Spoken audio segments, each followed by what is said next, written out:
Fernando Brito. Bem-vindo. Como é que você está? Tudo bem? Deixa eu abrir aqui o seu microfone. Tudo certinho aí? Pois é, né? Como eu costumo sempre dizer, quando me perguntam como eu estou, eu falo que estou velho, porque a Revolução dos Cravos, em 1975, e o Movimento das Diretas já, em 1983, 84, que foram dois eventos, né, que marcaram a minha juventude, né? Marcaram fortemente a minha juventude, né?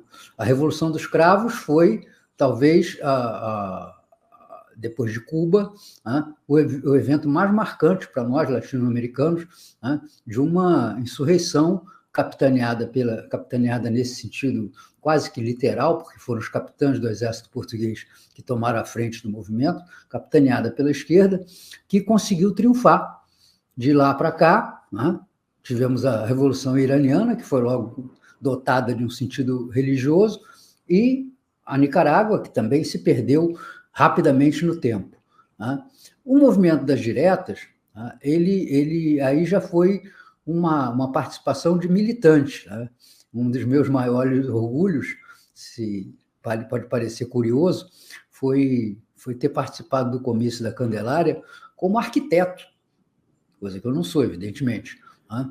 Mas a gente tinha um problema muito sério. Fazia os palanques, e era tanta gente no palanque, tanta gente querendo ser papagaio de pirata, que os fotógrafos ficavam impedidos de fazer imagens. Então, nós bolamos um palanque em 2 andares.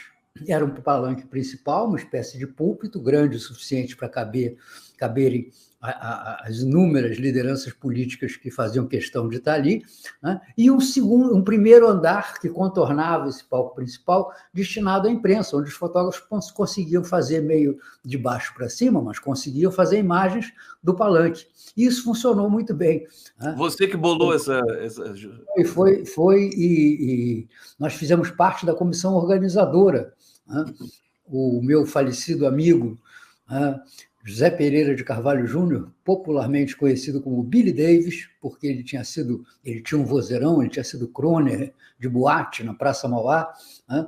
Ele foi ao lado do Brizola quem conseguiu evitar que aquele comício fosse bloqueado pelas faixas de gente extremista que estava interessado mais em fazer demonstração do que participar do ato, que abriu umas faixas que praticamente impediam a visão do palanque, né? E o Billy Davis e o Brizola, antes do comício, foram lá, o Billy com aquele vozeirão e o Brizola com a autoridade política deles, chamaram o resto da plateia, né, para tirarem as faixas. Não foi a polícia que tirou, foi o público. Tirarem as faixas da frente do palanque para que mais gente pudesse ver, antecipando a ideia, né, de que nós teríamos ali 1 milhão de pessoas reunidas na Presidente Vargas na altura da Candelária. E foi isso mesmo, né? Foi 1 milhão, né? Foi 1 milhão ou mais, né? O cálculo que se fez, né? Maior que esse, só o segundo comício, o terceiro, na verdade, de São Paulo, que teria reunido 1,5 milhão de pessoas no Vale do Anhangabaú. Você e o Brizola foram para São Paulo também? Fomos. Foram para São Paulo. Muita história do Fernando. Brizola foi. Eu fui de carona, né? Você foi de carona, evidentemente. Imagina o Fernando Brito. Mas você ficava na retaguarda total. Revolução dos Cravos inspirou muitos brasileiros. Eu sou de um tempo, Conde, que tinha uma frase muito comum nas redações que dizia que jornalista não é notícia. Entendeu? Claro. Era exatamente para combater aquele período soturno da Globo, onde os apresentadores e comentaristas do jornalismo, principalmente do Jornal Nacional, ficavam se jactando da sua proximidade às autoridades. Falei ontem com o ministro da Fazenda, né? Era muito comum. Eles fazem isso até hoje.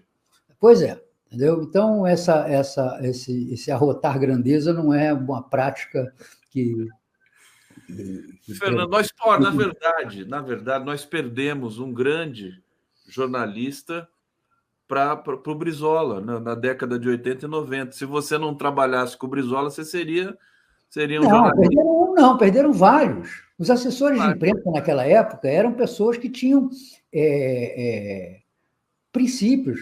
Olha, quem era o assessor de imprensa do Lula?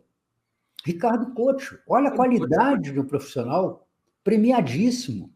Prêmio Zesso, várias matérias que ficaram na história, né? E o Couto, naquele ar meio surpreso, meio perplexo dele, tudo arregala os olhos como se fosse uma grande surpresa, e nada é surpresa para ele, né? Foi uma pessoa fundamental nesse aspecto, né? Nós ajudamos a abrir esse espaço. Tanto que, Conde, houve um escândalo na época, né, no meio profissional, que foi a contratação de um assessor de imprensa padrão ouro. Foi o Carlos Brickman, que foi contratado pelo Maluf, na época com um salário de 50 mil alguma coisa, não me recordo mais a moeda, 50 mil unidades monetárias, né? E isso foi um escândalo no meio. Houve uma discussão na categoria se era legítimo você ir assessorar alguém com quem você não tivesse identidade política apenas por dinheiro. Havia uma natureza, né, militante nesse trabalho, havia uma natureza ideológica nesse trabalho. Não à toa, o Couto foi ser assessor de imprensa do Lula, né, e eu, modestamente, acabei vindo a ocupar a assessoria de imprensa do Brizola. Quem que era o assessor do Miguel Arraes? Você lembra? Não me recordo. Não me recordo. Não. As grandes lideranças do país, né? O Miguel Arraes precisava de um tradutor simultâneo, né? Porque quem teve a oportunidade de conversar com ele, verdade, né, era difícil entender o que ele falava, porque era muito carregado o sotaque pernambucano, e ele estava velho, falava muito baixo. Sim. E um pouco engrolado. Então era difícil. Eu me lembro que uma vez teve um encontro entre ele e o Brizola aqui, naquelas tratativas, né, em que o Brizola ainda considerava que o Arraes fosse apoiá-lo e não ao Lula, né? Nós fizemos uma entrevista coletiva e os jornalistas ficaram, todo mundo ali, procurando um aparelho para si próprios, para aumentar o volume do que o Arraes falava. Foi difícil. Olha, o Brito sempre tem histórias que a gente não espera. Eu pergunto uma coisa, ele vem com o relato. Agora, deixa eu fazer um ping-pong com você. Temos que terminar o episódio dos causos com aquele assunto que a gente levantou aqui nos bastidores, né? O Almirante Negro. O Almirante Negro.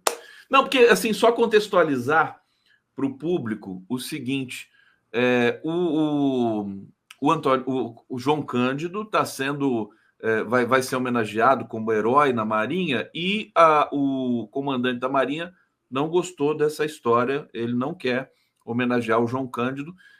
Quem foi o João Cândido mesmo? Em 10 segundos, explica para o público aqui, meu querido Fernando Brito, e conta o caos.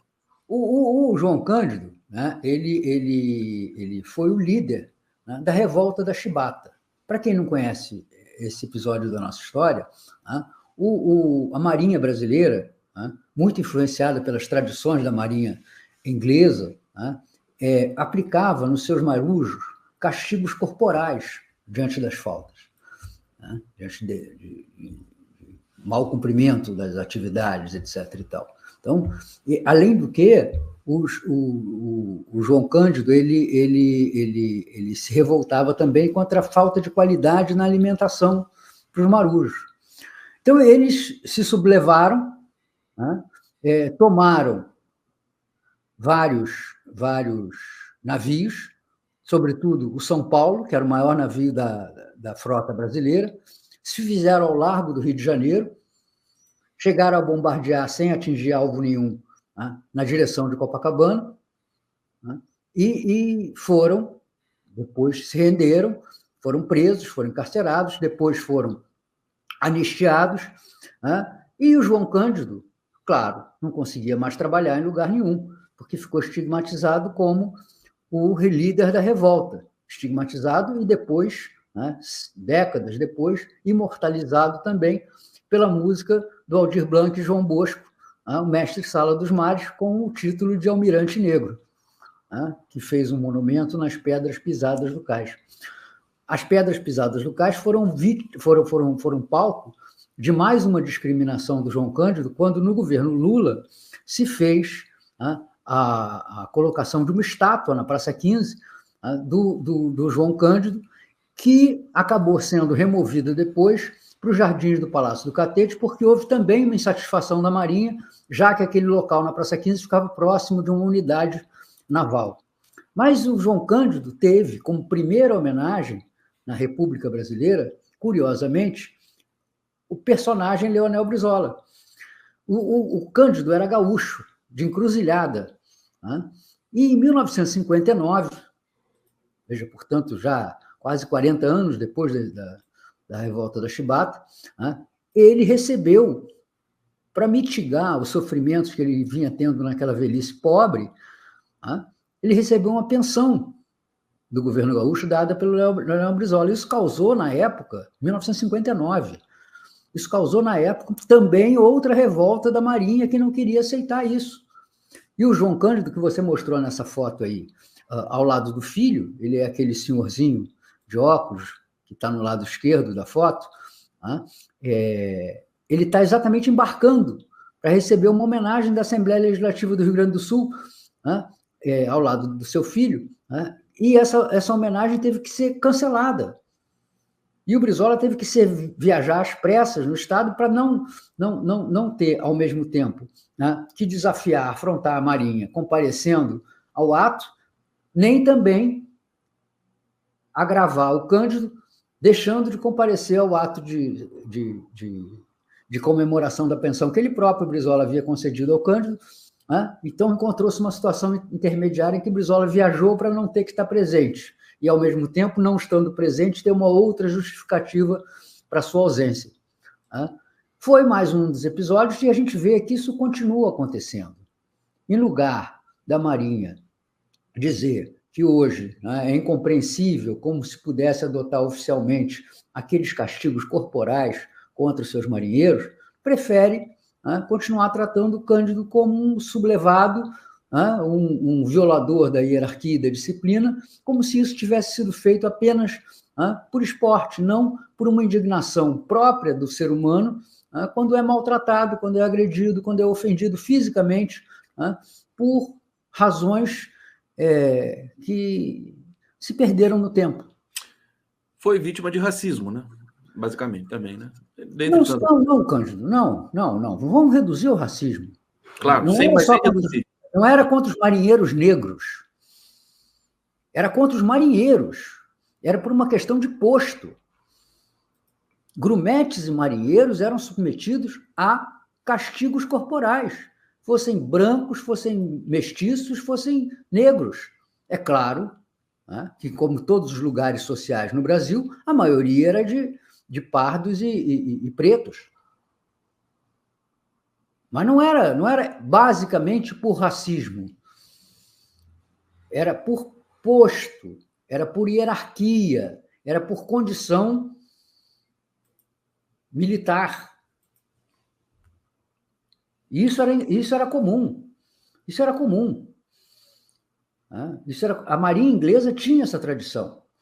E nós herdamos essa tradição da Marinha Inglesa. E tentamos, e quase que herdamos no Exército também, por influência dos franceses. Existe uma crônica do Monteiro Lobato chamada O Soldado Amarelo.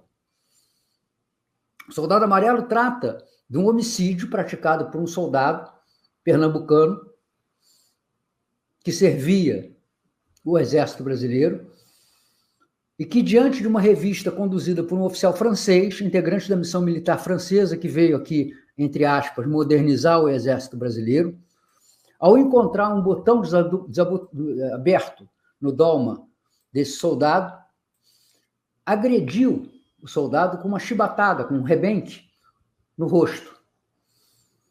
Esse soldado amarelo, ele puxou a arma e matou o oficial francês.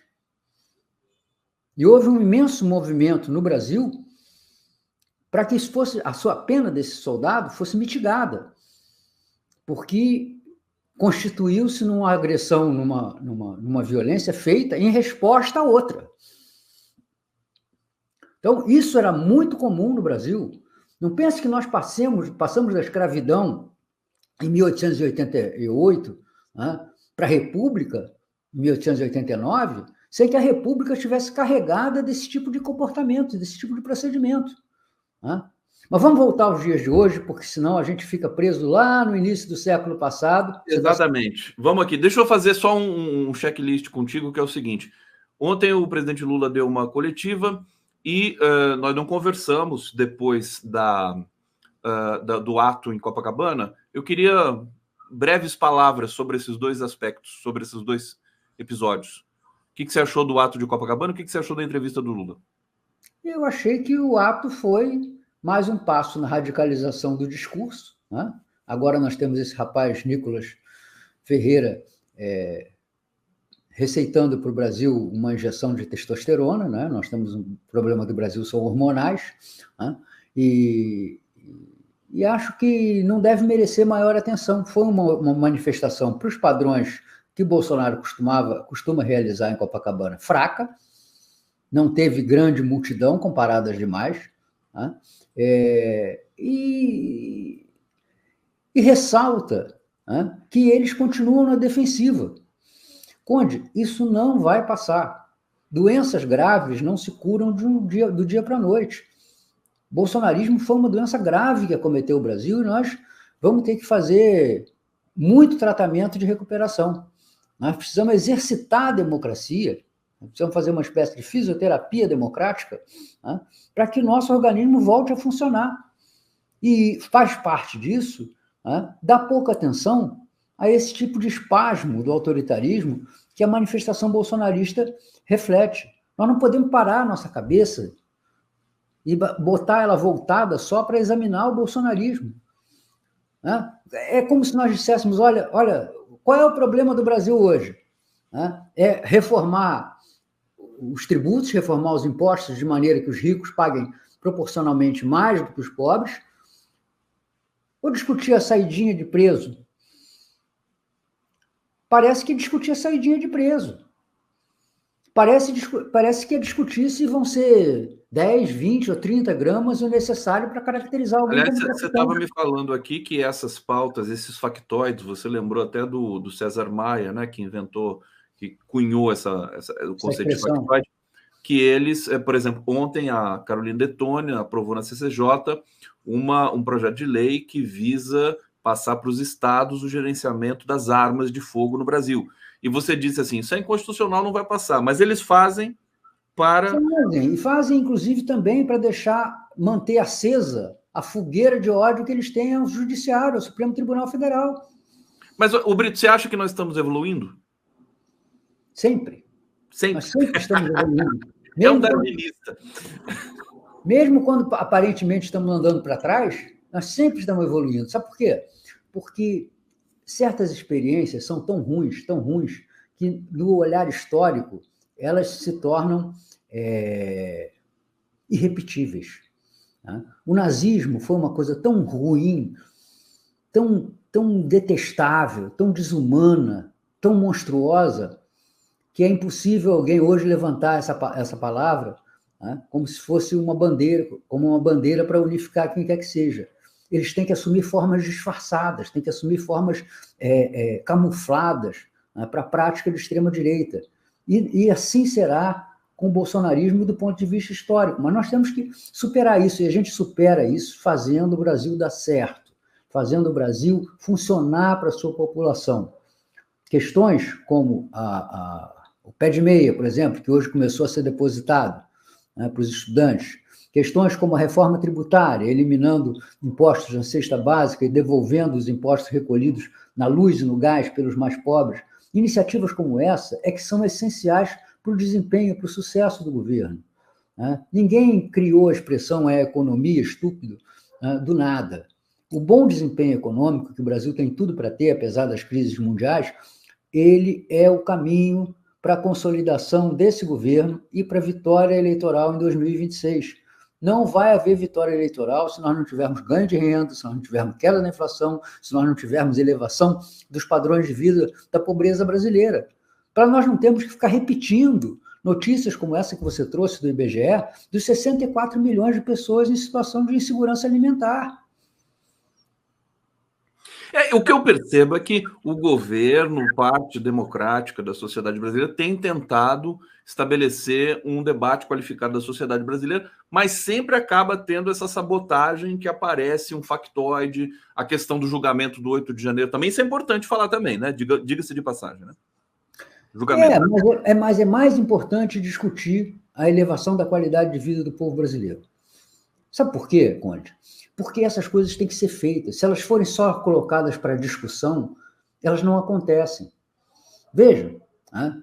O que faz do Bolsa Família hoje algo tão protegido, tão defensável, que nem mesmo o governo de direita conseguiu, na hora da pandemia, acabar com ele. Mudou o nome, passou a chamar de Auxílio Brasil, etc. e tal, mas não conseguiu acabar com ele. Foi o fato dele ter acontecido.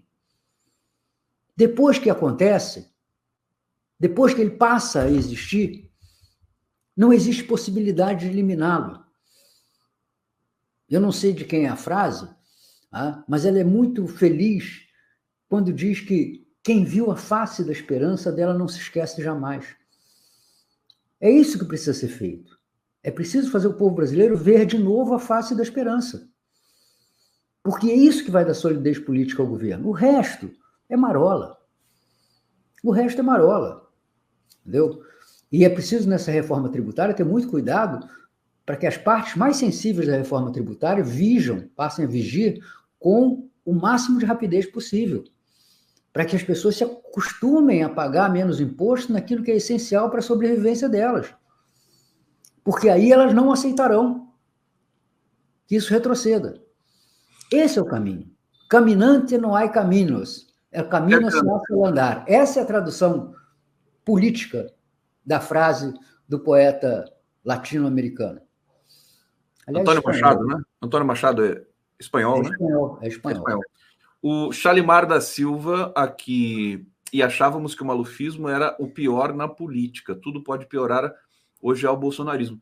Bons tempos que tinha Maluf, né, o Brito? O Brizola digladiou muito com o Maluf. Filhote da ditadura. Filhote da ditadura.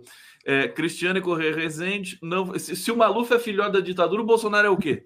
Cristiane Correia, que é a próxima. Eu falei Chibata. Se você ouviu o Chibata, perdoe a minha dicção. Não, foi Revolta do Chibata. Eu acho que o Brito falou Chibata, né? Só se eu errei aqui. Norma Serra, salve Fernando Brito, testemunha de nossa história. Roberto Henriques, eu estava no comício das diretas no Rio, saudade do Brizola. Graças a ele, cheguei a vice e prefeito em exercício de Campos, o que me projetou para ser deputado estadual, Campos de Goitacazes. Roberto Henriques, conhece o Roberto Henriques? Conheço. Olha só que legal. Um abraço, Roberto Henriques. Precisa vir aqui conversar com a gente, queridão. Eu vou botar meu e-mail aqui, você manda um e-mail para mim, Roberto Henriques, para a gente combinar um papo. Lynn Brown está dizendo aqui, sabe as palavras Fernando Brito. E a Ana, um privilégio escutar o Fernando Brito. Brito, eu queria falar um pouquinho do Alexandre de Moraes. Enfim, é uma pauta que eu sei que você... Olha, ele já fez até uma careta. Então fala. Eu me lembrei, porque você colocou um card lá, uma imagem, chamando para o seu programa de hoje, né? E nessa imagem, estou eu ali, numa foto que já não é atual, estou parecendo, acho que foi tirada aos 30 anos atrás, a foto, mas... E está por trás de mim, meio com a mão no meu ombro, o Xandão. Eu falei, opa, peraí, não me bota nessa não, Conde. Ele está falando disso aqui, gente. Quer ver, ó? Olha só, aqui, ó. Tá lá o Xandão com a mão no ombro, fazendo uma massagem no Fernando Brito. Mas só contextualizar essa questão para você. O Alexandre de Moraes disse que o Bolsonaro, na Embaixada da Hungria, não quis dizer nada, ele não tentou fugir, nada, arquivou o processo da fuga dele para a Embaixada. E, ato contínuo, a defesa do Bolsonaro entrou com o pedido para reaver o passaporte para ele passar 6 dias em Israel, lá com Netanyahu, que é uma pessoa tão boa, tão pacífica. E eu quero saber o seguinte, como é que a gente está? Parece que o Alexandre de Moraes recuou um pouco, porque ele foi alvejado pelas editoriais dos jornais. Que balanço que você faz dessa história? Fala. O balanço é que o Alexandre de Moraes agiu corretamente. Suspeita não é motivo para processo. Tem que haver indícios, tem que haver provas, tem que haver sentido lógico. Essa é a diferença, por exemplo, do Alexandre de Moraes para o Sérgio Moro. O Lula foi visitar um apartamento no Guarujá. Ora, se ele foi visitar o apartamento do Guarujá é porque ele queria comprar o apartamento. Se ele queria comprar o apartamento, ele comprou o apartamento. mesmo que ele não tenha comprado o apartamento. Então, ele vai ser punido, né, porque ele tinha, aspas, a intenção de comprar, segundo o juiz do caso, Sérgio Moro. Todo mundo pode achar, e não vai estar desprovido de razão, que Bolsonaro poderia articular uma fuga para a Hungria. Poderia. Mas qual é o elemento de prova que se tem de que ele planejava isso? Ele ir na embaixada, ele ficar lá na embaixada, dormir na embaixada, alguma lei que proíba? Não. Então, é certo, está correto o que fez o Alexandre de Moraes. Não basta a gente achar, não basta a gente ter a convicção, porque senão a gente passa para o arbítrio. Porque por que a minha convicção é melhor do que a sua ou do que a de qualquer pessoa? É preciso que haja fatos.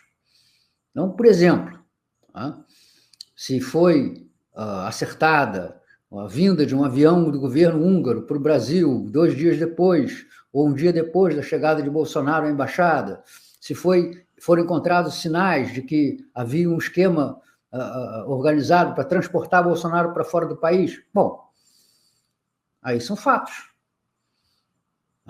Mas a opinião de que o Bolsonaro iria fugir do país, embora legítima, embora até lógica, ela não é um fato. Ela não é um fato, ela é apenas uma opinião, ela é apenas uma convicção. E não se faz justiça com convicções, se faz justiça com provas. Porque senão ele fica como o Deltan Dallagnol fez em relação ao Lula. Eu não tenho provas, mas tenho convicções. Em relação ao Bolsonaro, eu também não tenho provas, embora tenha convicções. Não por isso eu posso processar o Bolsonaro criminalmente. Perfeitamente. Vamos seguir aqui com o nosso 11 News. Pedro Antônio Cândido está dizendo aqui, livro do Edmar Morel é o melhor sobre revolta da Chibata. Grande coleguinha, integrante da BI, grande coleguinha, integrante da BI em tempos históricos, e realmente é um belo livro. Maravilha. Obrigado, Pedrinho. Um abraço para você. Eu quero trazer agora. Nós tivemos aí um relato de que o Lula se encontrou com Lira e aparentemente depois desse encontro as coisas meio que se pacificaram ali no Congresso. Eu achei muito interessante o presidente Lula dizer naquela coletiva o seguinte: não foi uma reunião, foi uma conversa. Se fosse reunião, eu tinha que ter meu líder comigo e mais outras lideranças ali. O que você achou desse processo? E se você acha que o Lula conseguiu domesticar um pouquinho o Lira nessa reta final da presidência dele na Câmara? Olha, eu acho que não se trata de domesticar, e se o Lula tentar domesticar o Lira, ele vai quebrar a cara, entendeu? Não só porque o Lira é alagoano é meio difícil de domesticar, mas porque não é esse papel de um presidente da República. O Lula está coberto de razão. Ele não tem que conversar uma vez com o Lira, ele tem que conversar 10 vezes com o Lira, 15, 100, 50 mil vezes, quantas vezes seja necessário para garantir que haja um ambiente de tranquilidade e, como diz a Constituição, harmonia entre os poderes. Esse é o essencial. O Lira, por sua vez, nesse final de mandato, num momento que ele está quase virando pato manco lá na Câmara, o lame duck, que é a tradição da política norte-americana, que depois da eleição o presidente incumbente, o que está no cargo, ele perde o poder para o seu sucessor, e aí ele vira um pato manco. Aqui também vale. O Lira tem que fazer o que ele precisa fazer até a metade do ano. Ele precisa ganhar votos para fazer o seu sucessor até o recesso. Depois não tem mais o que fazer, não tem mais pauta na Câmara. Então, o Lira nem sequer esconde.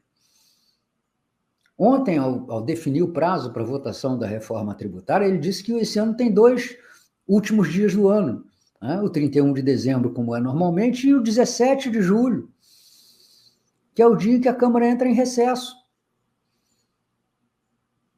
Por que isso? Porque é até ali que ele tem que exercer o seu poder. Não é à toa que o Lula, por exemplo, fez vazar que tem preferência pelo que o deputado Aguinaldo Ribeiro, do PP da Paraíba, assuma a relatoria da reforma tributária. Entendeu? Ele não vai levar. Ele não vai levar. O Agnaldo Ribeiro não vai relatar os 3 projetos de reforma previdenciária, mas um ele vai levar. Um ele vai levar. Então, o Lula está abrindo caminho. Quando ele pede tudo, quando ele pede a queda, a manutenção dos vetos dele, ele está abrindo caminho para que uma parte desses vetos seja mantida. Então, a gente tem que considerar esse diálogo político como uma conquista dos espaços e avanços possíveis diante de um Congresso que é, majoritariamente, de oposição ao governo federal. Você acha que tem uma possibilidade dos vetos do presidente Lula serem mantidos pelo Congresso depois desse adiamento de ontem? Integralmente, não. Não. Mas que a saidinha e aquele valor das emendas de comissão. Alguém vai morrer nessa travessia. Sim. Entendeu? Mas alguém vai se salvar também. Esse é o quadro que está colocado. Brito, e como é que você está vendo o núcleo do governo, governança, articulação política? O Haddad, mais uma vez, se destacou, inclusive em 2023, coordenando essa parte junto com o Congresso. E muita gente criticando, inclusive o próprio Lula dando algumas indiretas e tudo mais, para a coordenação oficial, que seria o Rui Costa e o Padilha. Como é que você está vendo, você, com a sua experiência e com a sua sarcasmo, diria assim, como é que você está vendo essa situação? Com todo respeito. Eu estou vendo como vejo os quero-quero. Aquele passarinho que fica no campo de futebol. Agora foram reduzidos a isso, né? O habitat deles é um pouco nos livros de biologia, mas vive em campo de Aquele futebol. Aquele passarinho que fica no campo de futebol. Pois é, o quero-quero, ele é muito esperto, né? Ele vai brigar num lugar diferente daquele onde está o seu ninho, com os ovos, os seus filhotes, entendeu? O Lula, meio como quero-quero, né, sinalizou em outra direção, arrumou uma, aspas, briga com Haddad por causa da leitura de livros, né, enquanto isso, o Haddad ia para a Câmara entregar o projeto de reforma tributária. O que dá aos adversários do Lula a porta de saída honrosa de dizer que a reforma do Haddad não é a mesma coisa, né, que a reforma que o Lula queria. Se dependesse do Lula, a reforma ia ser muito mais severa com os ricos. Se dependesse do Lula, a reforma ia ser menos gravosa para as grandes fortunas. É preciso entender, né, que no Brasil, se alguém disser sou 100% Lula e afirmar em seguida que 2 e 2 são 4, vai ser chamado de burro. Então, quando alguém hoje diz, né, que a situação do Haddad, né, não é de alinhamento completo com Lula, está caindo na conversa mais fácil de ilusão. É só a gente perguntar para nós mesmos o seguinte: o Haddad deseja ser presidente da República em 2026 ou em 2030? A resposta quase que certamente será sim, e é legítimo que assim seja, né? O Haddad tem chances de vencer, tem chances de ser o candidato vitorioso à presidência da República sem o apoio do Lula? Sem o apoio do Lula, jamais. Portanto, né, se você fizer esse sistema de equações, a conclusão, né, necessariamente será de que não existe nenhum confronto entre Lula e Haddad. O que existe é a dança política, né, da procura de apoios. Né? E eu acho que é aí que o Padilha entra pelo cano com Lira. Né?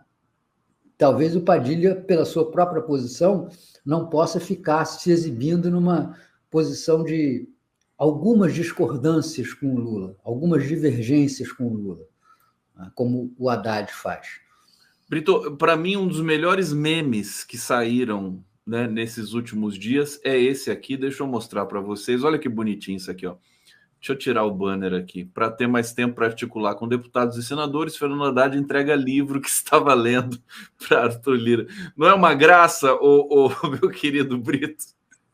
Hein? Enfim, a gente tem que rir, o brasileiro faz isso. Não, e é engraçado como as pessoas têm ícones, né? Eu, por exemplo, adoro livros, leio, né, com menos frequência do que desejaria, porque se eu pudesse, eu passava o dia inteiro lendo, mas eu acho que existe um fetiche em torno da história do livro que é terrível, né? Eu olhei agora esse volume encadernado, né, que o Haddad fez questão de entregar ao Lira pessoalmente, né, e fico pensando na qualidade que essa capa de curvinha aí empresta ao trabalho que ela contém. Se fosse um maço de papéis, não ia provocar a mesma impressão. Claro. E aí me lembrei das eleições para o governo do Rio de Janeiro, onde o Brizola era muito criticado por não ter programa. Todo mundo apresentou um caderninho com programa de governo, etc. Hoje, inclusive, é obrigatório apresentar perante a Justiça Eleitoral, e o Brizola não apresentou. E ele falou que o programa de governo era o significado político de cada candidatura, o significado de que cada candidato era portador, né? Mas continua a encheção de saco, é a grande imprensa, os sabidos da imprensa sempre dizendo isso, e o Brizola, então, encomendou um programa de governo para os seus intelectuais, né, da mesma maneira que ele dizia que se comprava no mercado. Na época tinha o professor Hélio Jaguaribe, né, que era autor dos programas do PMDB, né, de governo, e aí o Brizola arranjou um calhamaço parecido com esse do Haddad e apresentou, né, e não tinha nada praticamente ali dentro, né? Mas todo mundo achou, todo mundo ficou impressionado com a encadernação. Então, eu prefiro ficar nesse caso aí, com um poeta, um clérigo inglês, chamado John Donne, que dizia, sobre as mulheres o que eu digo sobre esses projetos, que é uma encadernação vistosa, feita para entendidos. É a música que o Péricles Cavalcante traduziu para o português e o Caetano gravou, que é Elegia. Elegia, hino para o leito. Deixa que minha mão errante adentre, atrás, na frente, em cima, embaixo, entre. Minha América, minha terra à vista, reino de paz, que um homem só conquista, minha vida, meu mistério, feliz de quem penetra o teu mistério. Ficando teu escravo, onde cai minha mão, meu selo gravo, nudez total, todo prazer provém do corpo, como alma sem corpo, vestes, como encadenação vistosa, feita para iletrados a mulher, sim feita. Mas ela é um livro místico e somente entendidos é dado lê-la. Tá aí o meu querido Fernando Brito cantando pra gente aqui. Olha, Dora Você nunca imaginou que alguém fosse lembrar do John Donne no seu programa, né? Nunca imaginei antes na história desse país. Dora Bergantini. Eu vi que você é um apreciador do John Donne. Eu sou o repertório do Caetano Veloso, eu sei de trás para frente. Então eu sugiro que você procure na internet um poema do Donne chamado A Pulga. A Pulga? É a Pulga. La Pulga, que é o Messi, né? Ele fez em homenagem ao Messi. Não tem nada a ver com o Messi, porque o John Donne era do século XVI. Eu sei.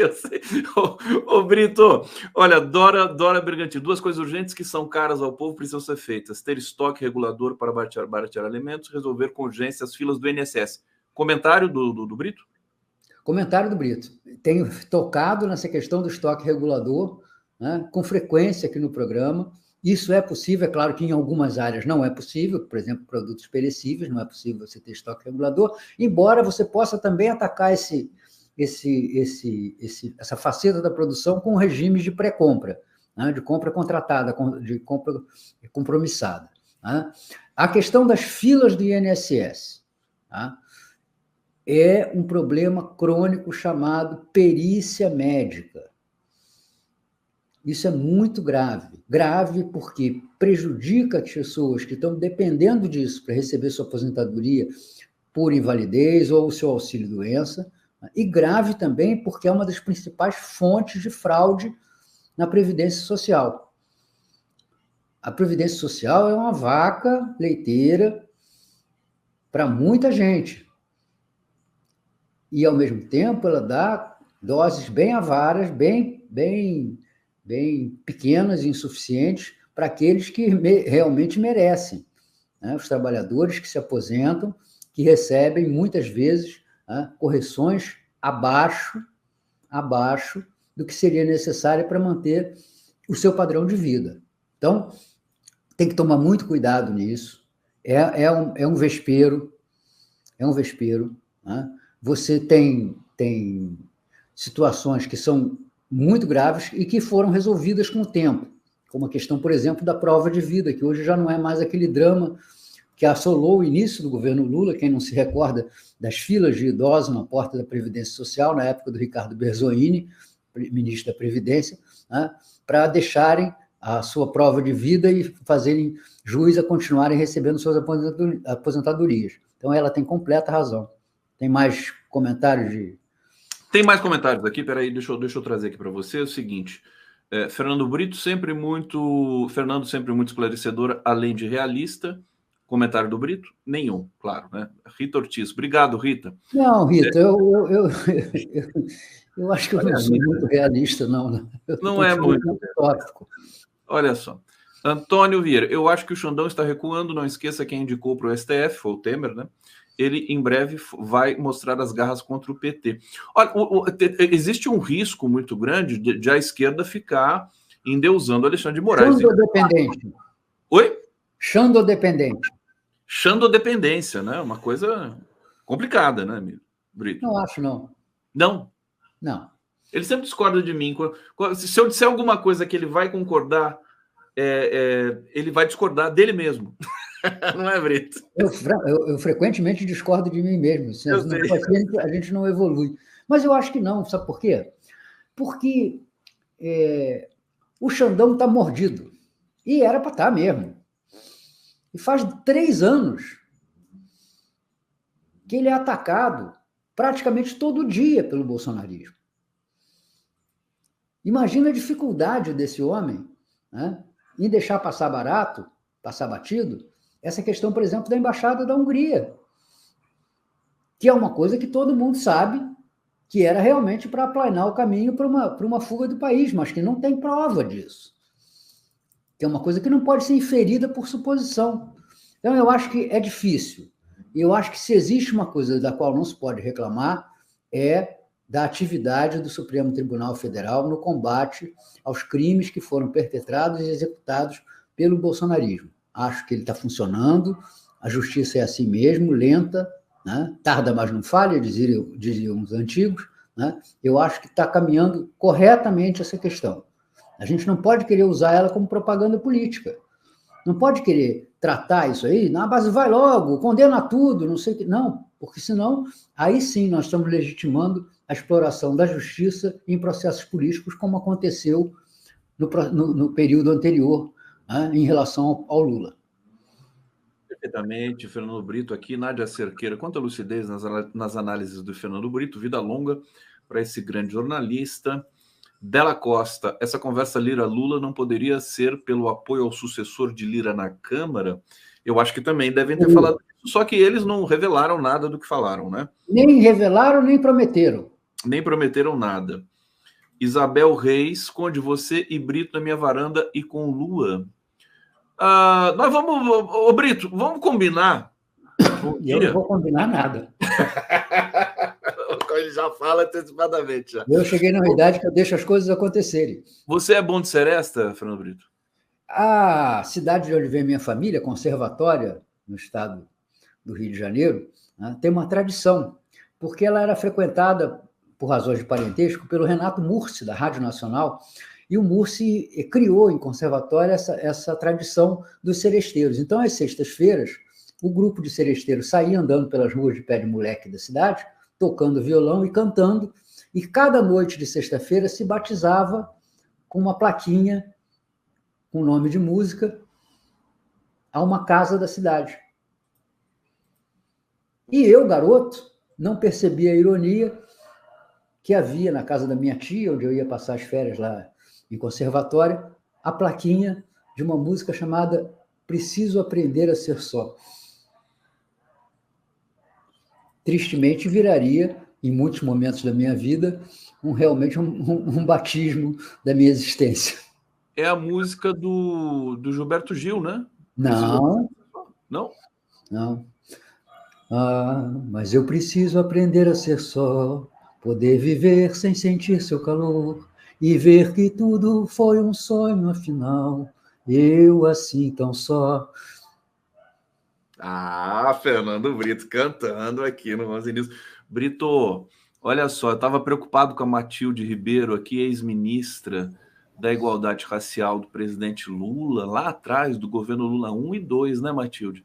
E ela chegou aqui, então a gente vai seguir com a Matilde Ribeiro para uma pauta muito bacana e eu vou me despedindo, né? Assim, a contragosto também do meu querido Fernando Brito, que até cantou hoje aqui para gente. Matilde vai cantar também para gente, Matilde? Tudo bom? Olha, se eu cantar, você vai perder a audiência. Matilde, eu queria avisar que eu roubei um pouquinho da sua pauta, né, com a história das crises criadas com a Marinha Brasileira nas homenagens feitas ao João Cândido, viu? Olha só, essa é uma história ótima, eu acompanhei um pouquinho. Ótima e longa, né? Porque eu estava lembrando que a primeira vez que isso aconteceu foi em 1959, quando, pela razão do Cândido ser natural de Encruzilhada, no Rio Grande do Sul, o Brizola, para amenizar a situação de desamparo que ele estava vivendo, concedeu uma pensão vitalícia lá do Rio Grande do Sul, em 59. Né? E isso provocou uma crise com a Marinha, que acabou impedindo as homenagens públicas que se planejava prestar ao Cândido em Porto Alegre. Mas eu vou deixar essa história para você. Tá, deixa eu só pontuar. Eu gosto dessa história, vamos continuar em outro momento. Claro. Além de que agora eu vivo lá no Ceará, onde eu moro e trabalho, a história do Dragão do Mar, o Chico da Matilde, que é muito parecida. Que divide com o Cândido a música notória do Bosco e do Aldir Blanc. Sim. Porque, além de chamar de Almirante Negro ao Cândido, a música diz que o Dragão do Mar reapareceu. O Dragão do Mar era o Chico da Matilde, que comandou o boicote dos jangadeiros. Então, essa história é linda. Depois eu vou pedir para o Conde nos intermediar. Eu vou embora aqui, vou deixar vocês dois aqui conversando. Ninguém não está nem dando bola para mim. Brito, um abraço, querido. Um abraço.